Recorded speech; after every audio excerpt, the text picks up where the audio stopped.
Good morning. I'm Dr. Petra, and welcome to our Science of Mind class. We are moving through our Science of Mind textbook, and it's just fabulous to spend the Sunday morning with you diving into principle and the use of it. So we've pretty much finished up chapter 14 on physical perfection, and now we're going on to chapter 15, physical perfection concluded. So the first sections of this, it's basically a recap of everything we've talked about in the last chapter, but there are some really important salient things that are said in here, which I want to highlight, which I think will help us. So the first thing is at the very beginning of Physical Perfection Concluded. This is on page 215. The question is, what should we try to heal through spiritual treatment? And the answer is, if we are dealing only with the power of thought, we should not expect to heal anything. But if we are dealing with a universal principle, why should we set any limit to its power? Since the law of God is infinite, then our ability to heal is also infinite. So it goes on to talk about this idea that there is no incurable disease. There's no incurable disease, there's no inherited disease, not according to spiritual truth. Now, we have come to believe that things are incurable. We've come to believe that things are inherited. And we've certainly had that experience. But that's not spiritually true. And so this is why people do actually heal themselves from incurable diseases. So then the question is, of course, why do some people not get cured? And the answer to that is, we don't always know. Sometimes the truth is the person's ready to move on. Something in their soul has said, I'm complete here. And we don't know how to just sit down, consciously recognize that we're complete, and leave our bodies, especially if it's not at the end of a long and healthy and happy life. Should it happen to be at 2 years old or 10 years old or 40 years old, when we feel as though something in our soul understands that we're complete.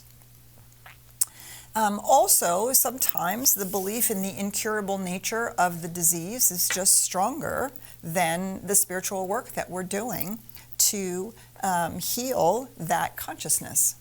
But in spirit, this is where we have to land with our spiritual work and our spiritual mind treatment. In the absolute spiritual reality, there is no such thing. Why? Because the physical world is always changing. That is its nature. Only the absolute is absolutely always what it is. But the nature of the physical universe is to be an effect, an outpicturing of thoughts, attitudes, beliefs, and consciousness. And so when thoughts, attitudes, and beliefs and consciousness change, the effect must change. So we want to talk about the idea that we can apply our spiritual principles, right? That's one of the things that's really great about this particular chapter, Physical Perfection Concluded, and you should really mark this chapter down, is that there are a lot of suggestions about how to do spiritual work on various physical experiences and ailments. And so these suggestions for treatment are not meant to be one size fits all. They're not meant to be, this is what you should say, and you should say this and only this. They're meant to be inspiration and suggestions and ways of getting a hold of how do we apply our spiritual principles, our spiritual understanding, and our spiritual awareness to the particular thing that we or someone we love and care about is dealing with. Okay, so we're going to just skip around a little bit because there are a couple of things that I want to highlight. So anyway, this on 218 at the bottom of the page, this is where it says, the following examples are not to be considered dogmatic. They are merely suggested ways by which one may do effective work. So when Karen and I use these, some of them are quite long. we'll read through them for ourselves or for someone else, and we'll pick out like the pieces that jump out, like, oh, I get that. Oh, that really speaks to me. Oh, that's what I'm going to focus on. That feels right. That feels like that's the place I need to do my work. Or you can just read the whole thing and just keep reading it to yourself. So again, it's not meant to be, oh, this is, just do this rote. You have to do it this way. Okay, so on 2:19, he says some really wonderful things here. Do not try to go beyond your understanding. There's some really wonderful paragraphs in here. Since our spiritual understanding is not sufficient to enable us to mentally set bones, we call in a surgeon. Since we cannot walk on water yet, we take a boat. We can only go as far as our spiritual knowledge takes us. I think this is really important. The idea that principle is infinite, but we shall demonstrate its power at the level of our own concept of it. Now, that we actually know the amount of spiritual intentionality, the mental and spiritual coin that's required to see through a physical condition to a spiritual truth. And that's the work. And sometimes when there is a crisis or there's an accident, a bone that needs to be set, a surgery that needs to be done, right? We can rely on the infinite wisdom and intelligence of the universe working through allopathic medicine, Western medicine, crisis medicine, and knowing how to set that bone and knowing how to do that surgery. And we should not be afraid of that if that's what we understand is really going to work for us. We can support that with our spiritual work to recognize that the healing can take place very quickly, that there can be pain-free healing, and the doctors can be all amazed at how quickly we heal, all of those kinds of things. But yeah, one of the things that I think is really true is that the spiritual work is exceptionally good for chronic things, for things that, basically really anything that's not in a crisis mode. I mean, I think I said this before. Without Western medicine, Jason and I would probably both be dead. We would have died in childbirth. So thank God, right? The wisdom and intelligence of the universe works through all of that as well. So we want to work at the level of our understanding, and of course we want to keep pushing that level of understanding. We want to keep drawing a little bit bigger circle. So it goes on to say, do not let anyone discourage or belittle your efforts. Okay, I want you to underline this and put a big giant exclamation point by it.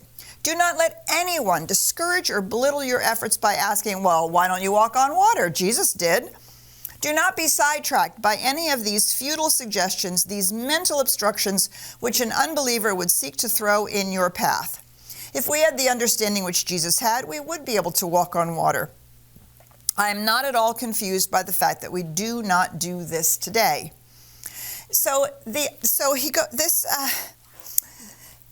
And I've had these conversations with people, and especially people who are like, I don't really get how that works, or how is that even possible, or it's just wishful thinking, or, it's just the power of positive thinking. And no, really, there are such things as, the truth of inherited diseases, and I'm gonna cling to that no matter what. So it goes on to say this.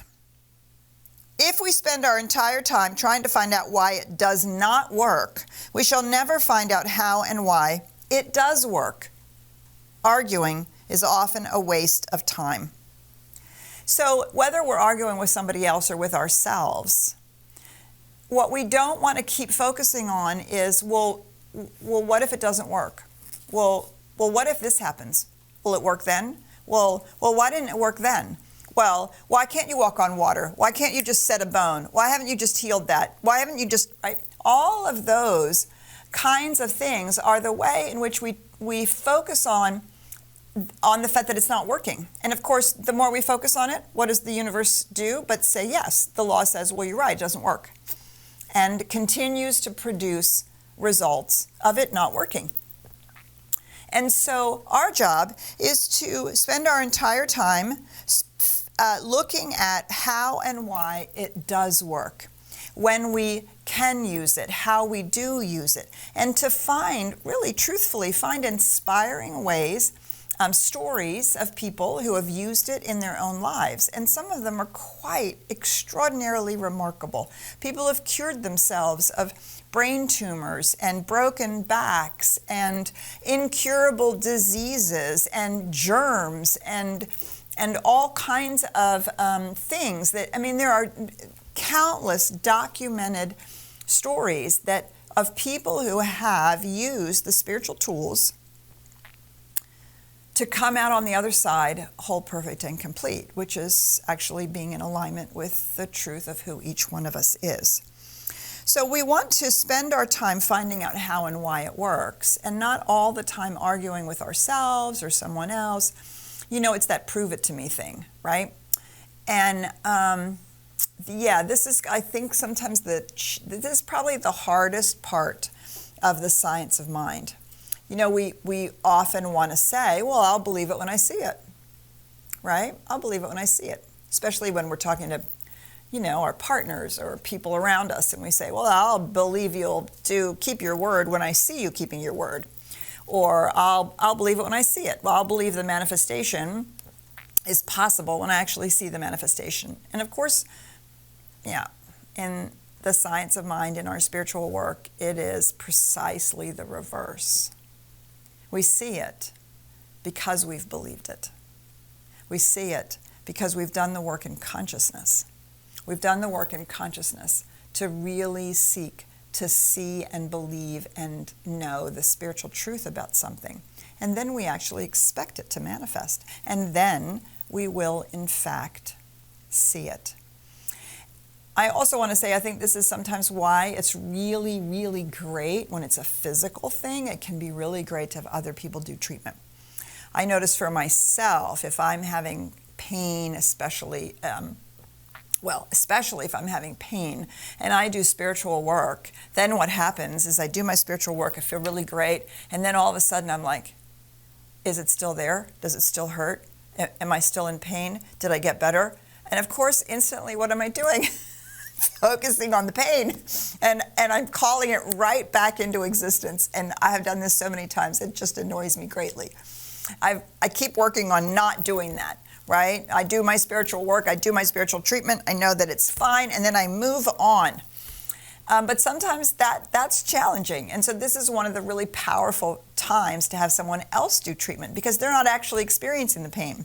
And so they're not now testing. It's like pushing on a bruise. Does it still hurt? Do I still have a bruise? And of course, we just keep the bruise alive by doing that. And so we can it can really be valuable to reach out to someone who isn't inside that physical experience, who can know and stand in the spiritual truth, obviously compassionately, to the actual experience that we are in fact having, which might include some real pain. Okay, so I want to go on to just say a couple more things here. This is on the top of page 2020. People say, I can't take off my glasses. Notice I'm still wearing my glasses. Then wear them. But make the declaration, there is one perfect vision seeing through you. This is the truth. So we have to constantly be working on the juxtaposition between our human experience and our spiritual truth. If a plaster will relieve us, use it. If a pill does any good, take it. But gradually try to lead the thought from where it is into the higher realms of consciousness where the soul recognizes its own I amness. This is particularly important with chronic physical ailments and that kind of come on a regular basis, that we then have a tendency to reach for the pain reliever, the pain pill, even the supplement that we think is going to, make us feel better right away. Great. But if it's chronic, and if it's something that keeps coming back, like headaches and back aches and neck aches and different kinds of pains in our bodies. Do you see? That's telling us something. So it's telling us something about our consciousness, not just that we're sitting wrong or not drinking enough water or not having a healthy lifestyle. That may be true, but there's something even deeper than that going on, because the physical symptoms are now picturing of something that's going on in consciousness. So we take the pill, we take the plaster, we do the thing, but then to try to lead the thought from where it is into the higher realms of consciousness where the soul recognizes its own I amness. To begin doing that deeper spiritual work that says, I truly am whole, perfect, and complete. I release anything that's causing these symptoms. I release the stress or the unhealthy lifestyle or the fear or the false belief or the clutch or the cling or the whatever it is, or the unwillingness to take care of myself, which keeps manifesting in these perpetuating experiences in our life. Do you see? So at some point, we want to be able to see that I keep reaching for this physical thing to take care of a physical symptom. And yeah, there might be something deeper going on. There might be something deeper spiritually that we really, really, really want to spend some time on and do some work. So, So I want to stop there. There's a few more wonderful things to talk about, but I'm going to stop there and ask you, right? I guess the question is, where's the edge of your unbelief? Right? That's basically when we ask ourselves, well, how come you're not walking on water? Right? That's the edge of our unbelief. That we believe up to this point, and then there's this other place where we were like, well, if you really believed you could do X, Y, and Z, or you'd be, you'd turn pink and transcend. I think I'm getting a little pink around the edges, don't you think?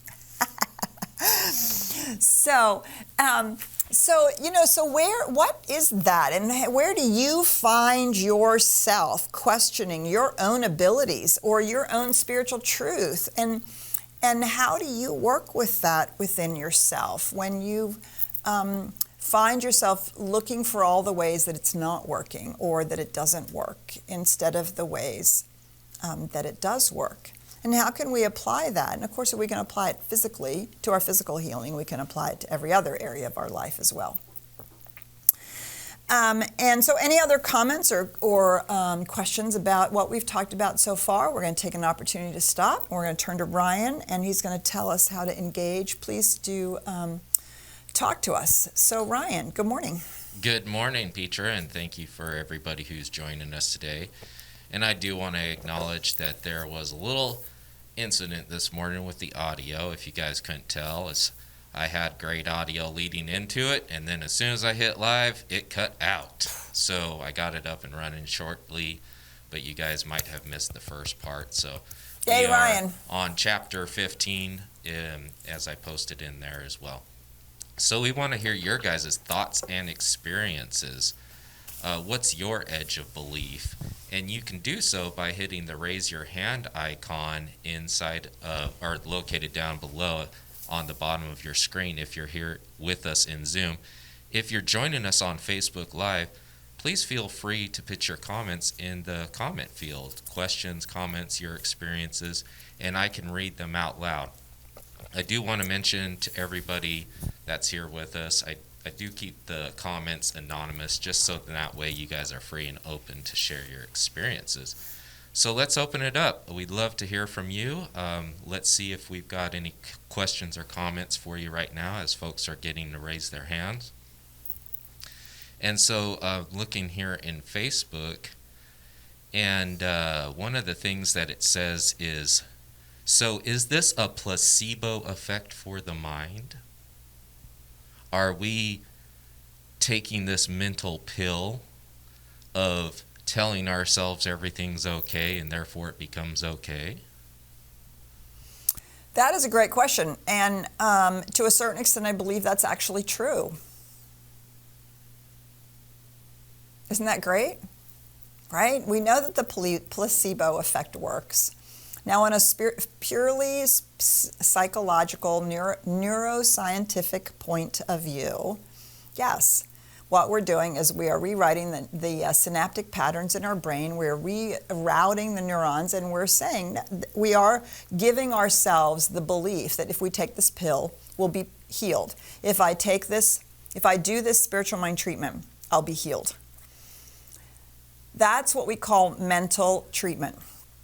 And it is a perfectly fine place to start and a perfectly fine place to be.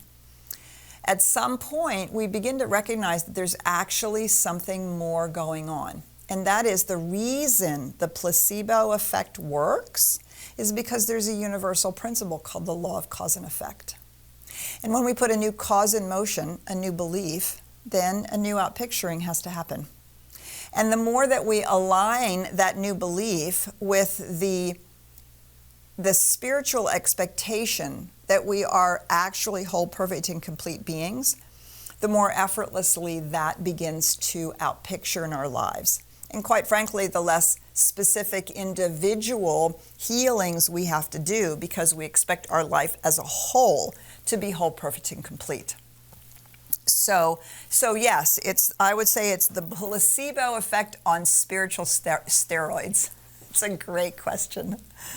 Ryan. I'm taking some of it later tonight. There you go. All right, so I've got Sandra. Sandra, do you want to go ahead and just unmute yourself? Sure. Good morning, Petra. Good morning, Sandra. I just have to say this class time on Sunday mornings just so helps me in staying grounded, and so I so appreciate it. Oh, Sandra, you are so welcome. So what helps me in spiritual practice when the thoughts arise, and we're all in the human experience, so even as long as I've been doing this, they're still there, is to go to the first 2 steps of treatment, because I know I believe, and I know and I trust in the fact that I am the ocean in a drop. I am that, and therefore that life that initiates that sustains that is who and what I am, and that helps me realize the truth about any situation that I'm working with, that I am that divine in individualized form, and that I can direct the law. Yes. And yeah, so I'm just saying when I run up against something that really helps me. Beautiful. Sandra, thank you so much. And we're so grateful to be here to support you and everybody else who's with us on a Sunday morning. That is a brilliant statement, or what shall we say, explanation of the best possible thing to do when we find ourselves questioning our own belief or questioning our own ability to bring about a manifestation, a healing, or something like that. And that's why we have the first 2 steps of treatment as the first 2 steps of treatment.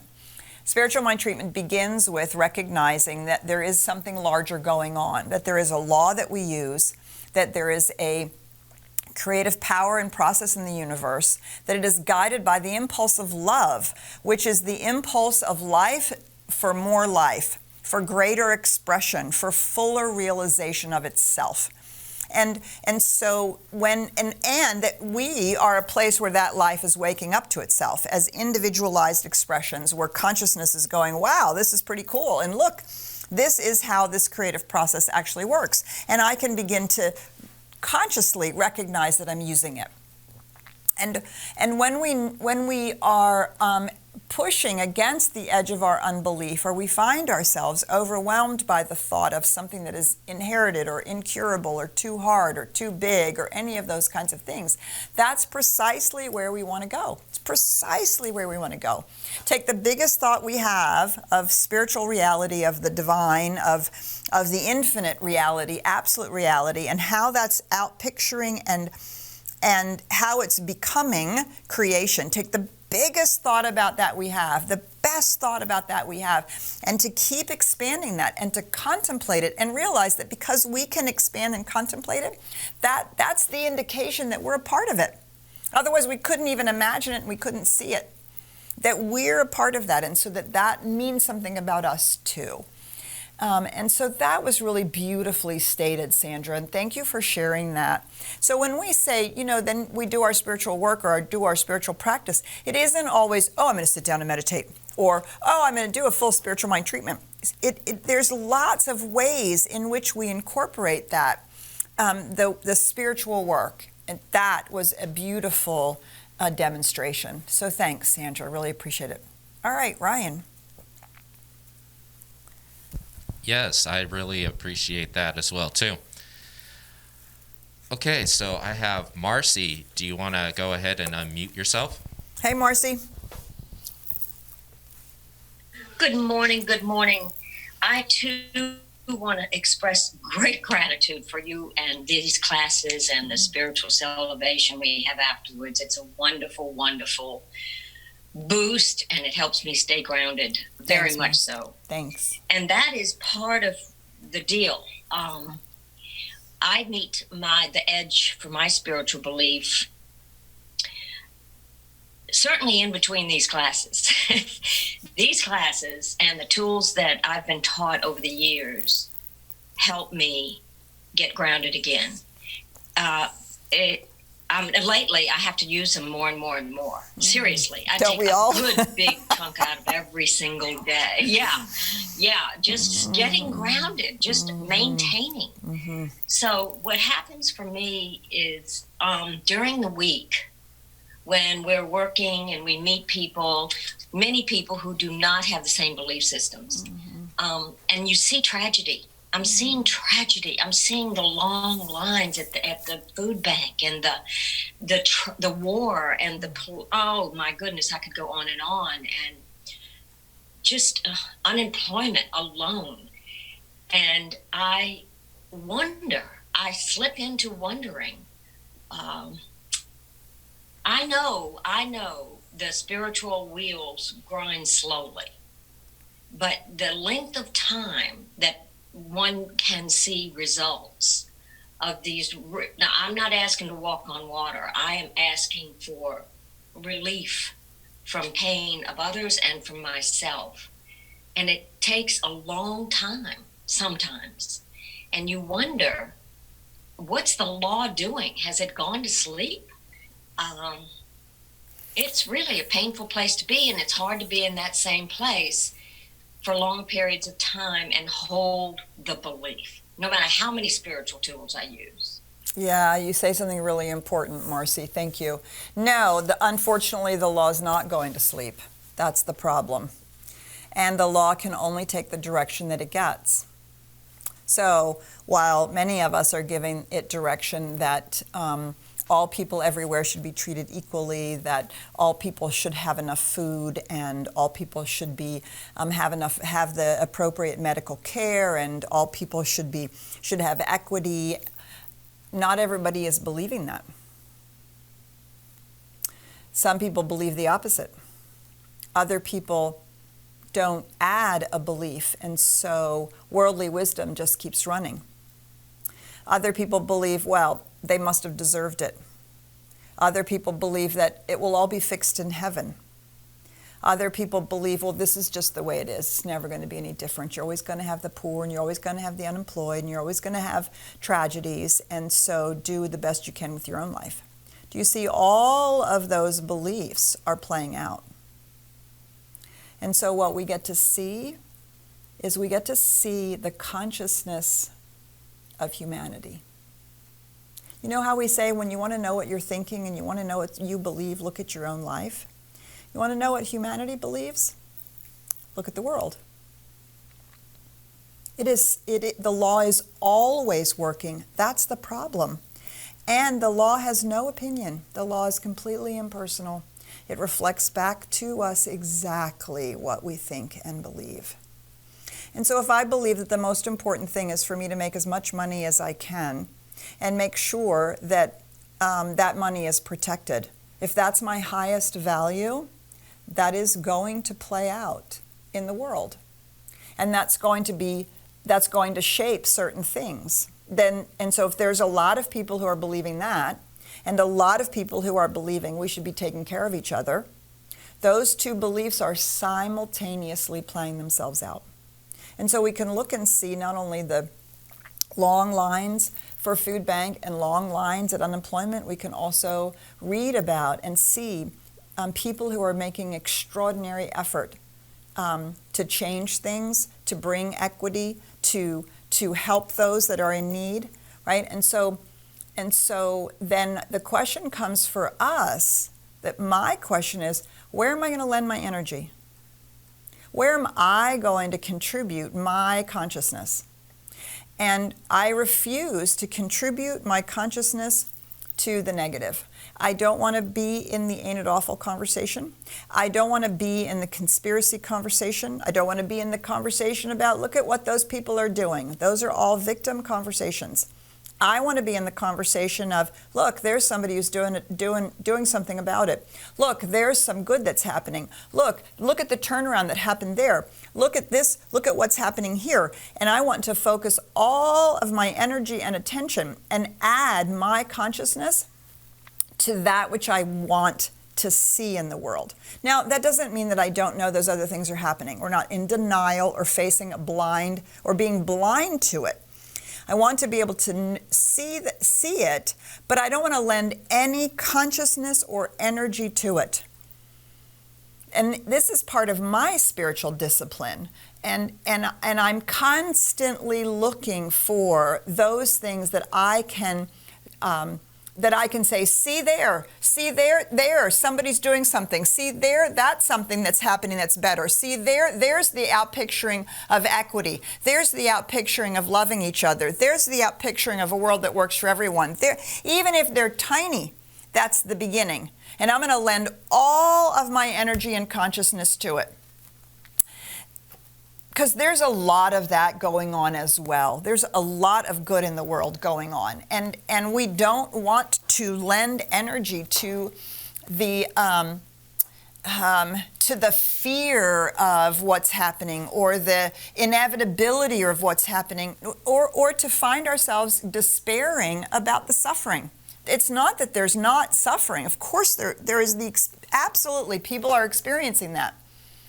But there are things being done, and that's what I want to lend my consciousness to, right? And so that's what I do during the week. That's what I'm constantly focused on during the week. And whether it's at the macro level or the global level of humanity, or it's the level of my own life, to keep focusing on the highest thought that I have about what's possible, about what's in alignment with spiritual truth, about how the spiritual principles are revealing themselves or could be being revealed. I want to spend my consciousness and my time on that as much as possible. So yes, I stay informed. I have a very small but what do I want to say, a relatively objective set of news places that I go to so I can understand what's going on.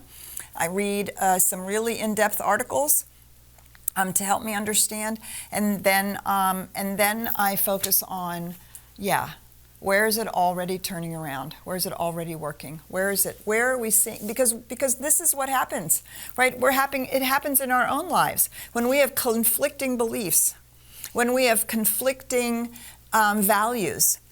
We value our own personal time, but we also value our family. We value making money through work, but we also value having spiritual time, right? And we're constantly having to navigate these values.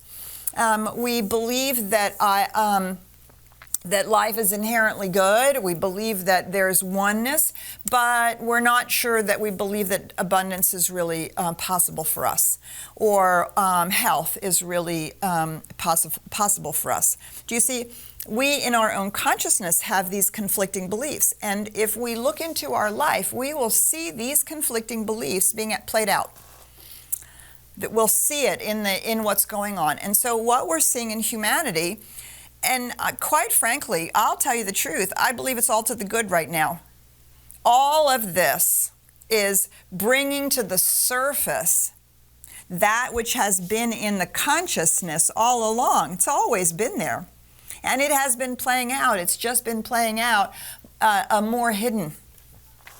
And all of this now has brought it to such awareness that we really can no longer turn away from it, which is fabulous, right? And so, all the cliches, it's darkest before the dawn, and you have to lance the boil before it can heal, right? There's reasons for those cliches. I think we're getting to see the deep sense of separation and all the ways that that's been playing out in the human psyche, in human consciousness, and how that no longer, see, the good news is 500 years ago, nobody would have noticed. This is just how life is, right? 200 years ago, people wouldn't really have talked about it because, well, yeah, okay. But you see, we are incensed by it. This is good news. We're incensed by it. How can this be? This is the 21st century. How can this be? Do you see? We have already in our beliefs and in our mind, there's a whole host of consciousness that has moved beyond. This is no longer acceptable. But this it's been out picturing, this is what has been in consciousness. And it's all being revealed. And we're like, no. That's what begins to create the new, the shift, right? Just as we're sitting in a doctor's office and the doctor gives us a diagnosis and we say, no. Whatever that thing is might have been in our body for a while. Now the doctor's been able to see it, give us a diagnosis. Now that we know why that pain is or why that thing is going on, we can say, no, that's not the spiritual truth. And now we go away and we do our spiritual work to heal it. Right? And to bring out a different manifestation. And so there are countless people who are adding and lending their consciousness to the no. No, this is not okay. This is not okay. And we want a healthy planet and a healthy humanity and a healthy oneness of our global family, and we want healthy businesses and a culture and what do we say in the Science of Mind? A world that works for everyone and lives that work for us, right? That is, and there are so many people who are up in arms about what's going on because they should be. Because it's now being revealed, all those hidden beliefs and all that hidden stuff that's been going on and subterraneanly and having all its tendrils all over the place. Boom, it's now in living color. It's all to the good. And the other thing I would say, while I'm still on this little rant, let me just also say, we've called it forth. We've called it forth because we have decided to be light workers. And there are so many people who have decided to be light workers that we are shining the light. And I don't mean individually. I mean that the reality is the law is shining the light, which means the law must now reveal everything that is unlike that light that we have in consciousness decided to shine. And so many people have decided to become light workers that everything that's in the shadows and the darkness, it's all being revealed. We've called this forward. And why have we called it forward? We've called it forward to be healed. And so our job, just like when we lose a job or we get a diagnosis or, a relationship fails, our job is not to go into despair. Our job is to see what is being revealed, what the opportunity in consciousness is, and then to go for that. And to go for that so diligently that nothing else can get in the way.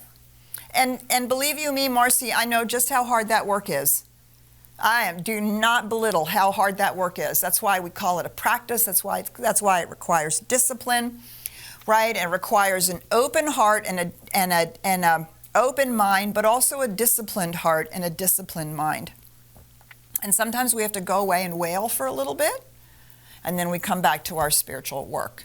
So thank you for sharing your heart, Marcy. Thank you. I know that you speak for a lot of people. We are all together in this particular work. And what I'm sharing with you right now, right, is the work that I do almost daily.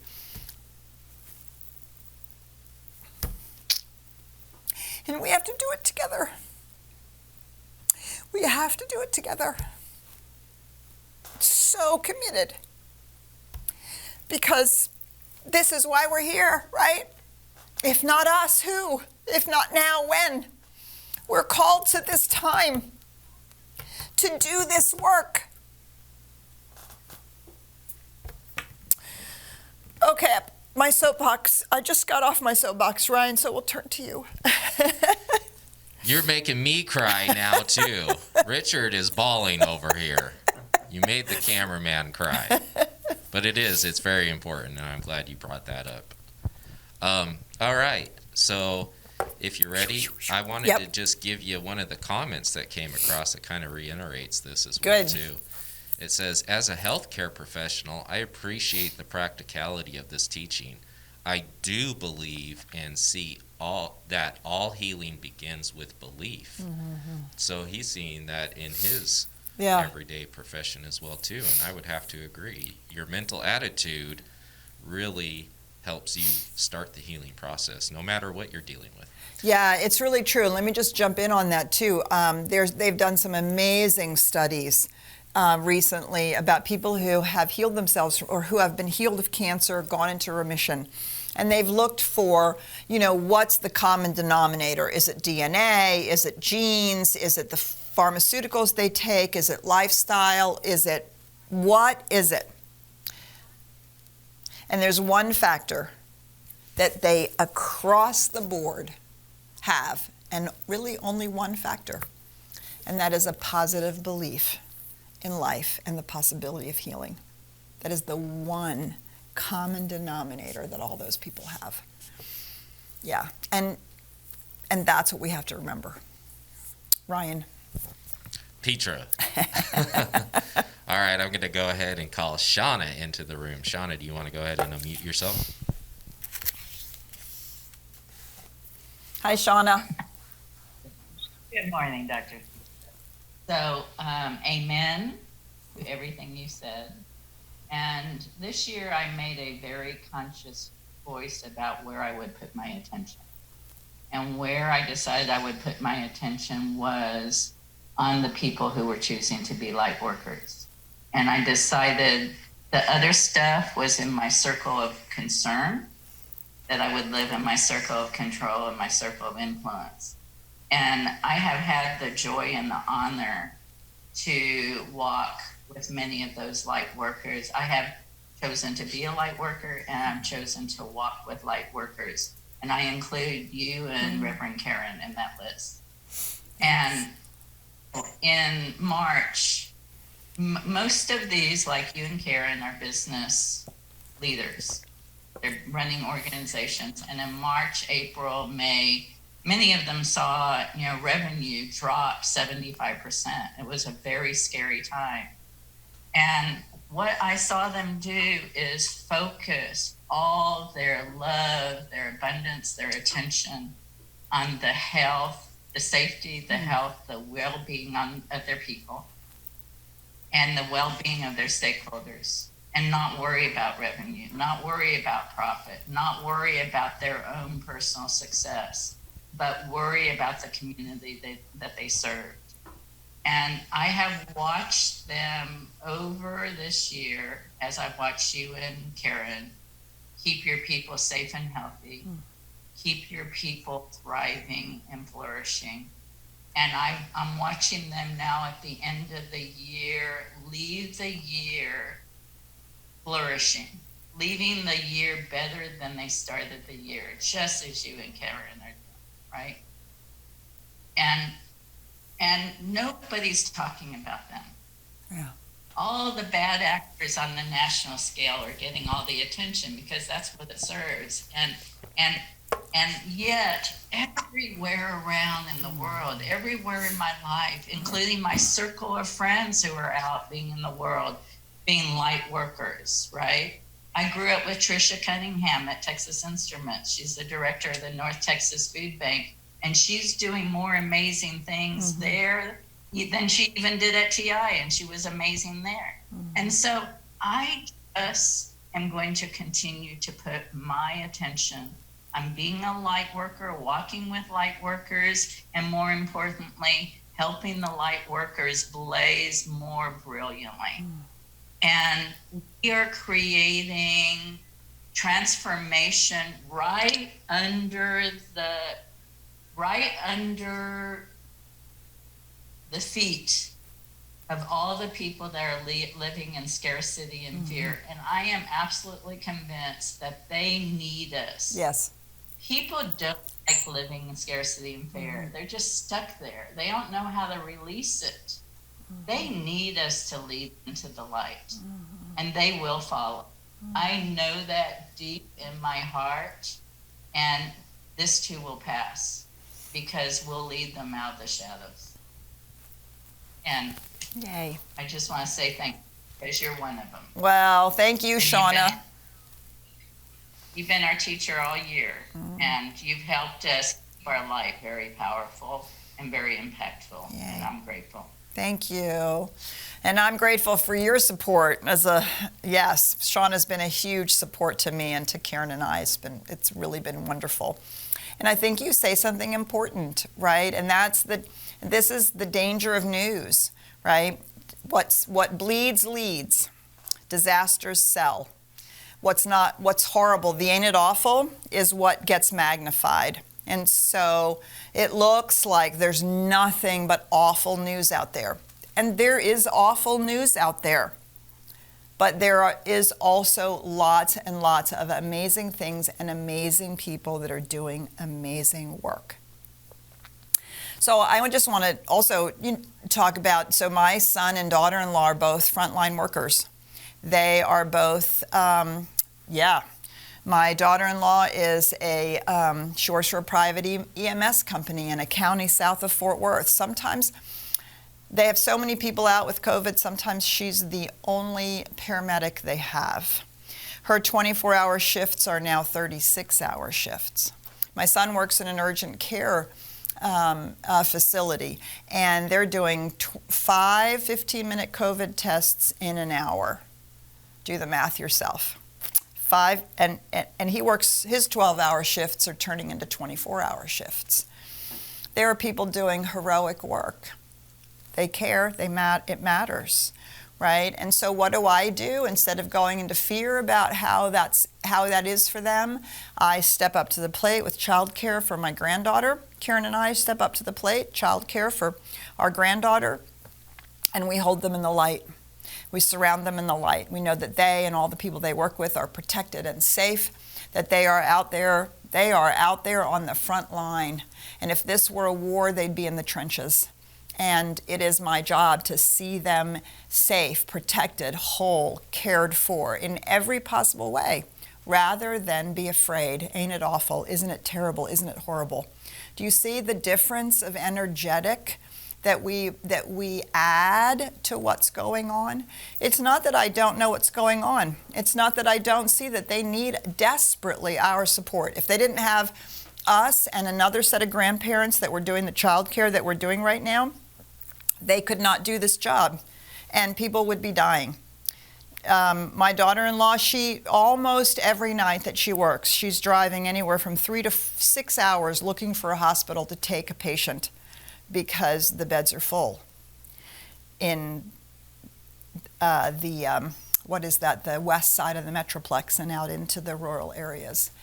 There's nowhere to take somebody, especially if they're in a world of hurt. And so she's driving all over creation, taking people to hospitals in other states, in Houston and south and north and wherever it is. And so, again, right, are we going to go into ain't it awful, ain't it awful, ain't it awful? Or are we going to surround these people with light, lift them up in our consciousness, deep with not only deep gratitude, but a deep belief that they are supported and sustained and protected, and that wherever they walk, the light is walking with them.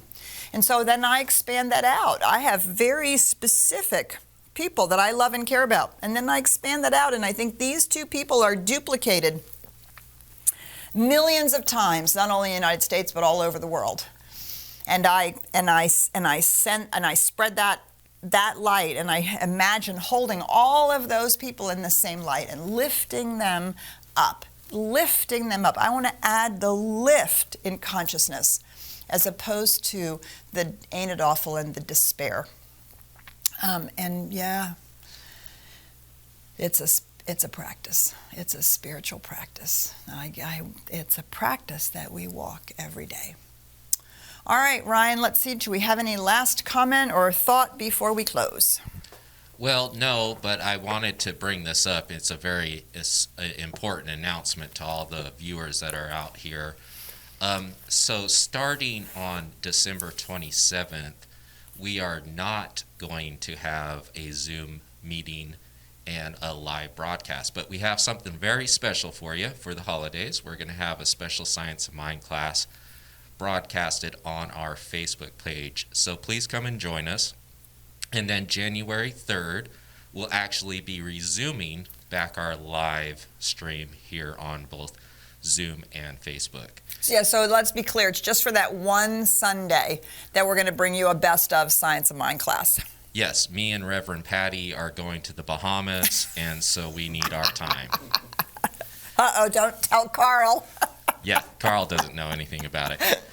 Anyways, another important announcement, because most of our community does join us for the Science of Mind class on our Sunday celebration. Are you ready for it? Let me do my little drum roll. That was really weak because I got one hand. So we're going to go live again January 3rd. And so we will be broadcasting live on Facebook as well as YouTube. Now, this is going to transition our Zoom room, and what we're going to do is we're going to bring you fellowship. Mm-hmm. So after the Sunday service, we're going to have fellowship like we used to here in our Pankey Hall. Yeah. Except we're going to do it digitally, and we want to invite you to come and join us. Whether you're new or whether you've been here a long time, it's a perfect opportunity to get to know people. Yes. The ministers will be on there, so you can bug them about all your questions of the day and everything that you have coming up about the service that you just watched. But yeah, this is going to be a great opportunity. We really want to be as engaging as possible online. And we really feel like this is an opportunity to do that with transitioning into 2021. So I want to invite you guys to do that. And for Christmas Eve, come and join us as well too. We'll be online, and I posted the link inside of the chats here too. So you guys can go to CSLDallas.org and check out our link for Christmas Eve online. It will be a special night. We have tons of fun things for you. It's not just going to be watching somebody talking in a box. Mm-hmm. You're going to be engaged. This is going to be a great opportunity to connect, so I just want to invite you all. Yeah, and to wait until you see the kids. Oh my God, they're amazing. It's going to be super fun. There will, of course, be a sacred ending with the candle lighting, and we have the beautiful choir and some special music from Oscar and Lainey and lots of fun things, as Ryan said. So yeah, come home from for the holidays from our house to yours. And please do be posting your also your photos and your videos with your activities from your Come Home to Love calendar. It came to you electronically, and there was a link in there for the Google album, so please make sure that you are posting in there so we can send you your gift for participating to Come Home to Love. And I want to throw in one last thing in there, because if you're like me and you want to get rid of this whole 2020-ness of it all, come to the Burning Bowl. Let's set an intention for the new year and do this ritual together. It's going to be an in-person event, so go to CSLDallas.org to RSVP, and then that way you can show up here and we can light 2020 on fire. How about that? And it does have limited seating, and they are going, so don't wait to register, okay? So let me just be clear about that too. It's going to be a fabulous, fabulous ritual. You do not want to miss it. All right, is that all of our announcements, Ryan? Okay, so we look forward to seeing you in the celebration. We look forward to seeing you on Christmas Eve. Have a happy, safe, lovely holiday. Know that we are always here for you. You can count on us. We love you. Bye for now.